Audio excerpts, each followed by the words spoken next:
रालोद और भाजपा के गठबंधन पर जल्द ही मोहर लगने यानी कि औपचारिक ऐलान होने की चर्चा है। कहा तो ये तक जा रहा है कि मुजफ्फरनगर सीट ही भाजपा ने रालोद को नहीं दी है, जबकि रालोद के नेता इस सीट को प्रतिष्ठा से जोड़ रहे थे कि चौधरी अजीत सिंह पिछला चुनाव यहां से ही लड़े थे। गठबंधन हुआ तो रालोद के नेता कार्यकर्ता भाजपा उम्मीदवार को चुनाव लड़ाते अब नजर आ सकते हैं। चर्चा है कि मुजफ्फरनगर के लिए भाजपा ने इनकार कर दिया है। 2 सीटों बागपत और बिजनौर पर सहमति बनने की चर्चा सियासी गलियारों में है।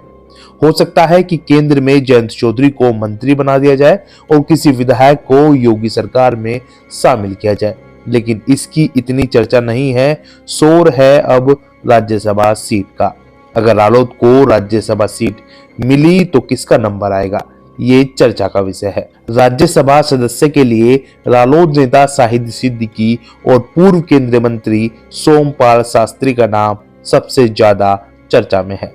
शाहिद सिद्दीकी राष्ट्रीय उपाध्यक्ष है और चर्चा ये भी है कि एनडीए से बातचीत में इन दोनों की अहम भूमिका रही है।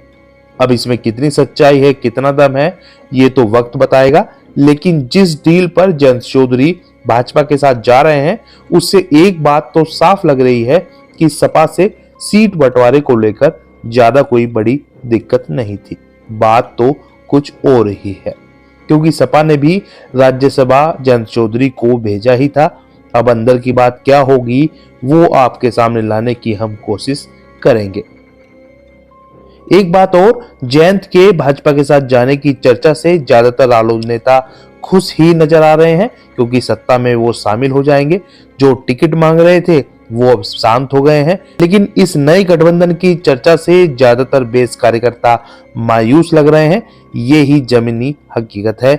लेकिन अब तो कहा जा रहा है कि रालोद की भाजपा से दोस्ती की बात बहुत आगे बढ़ चुकी है।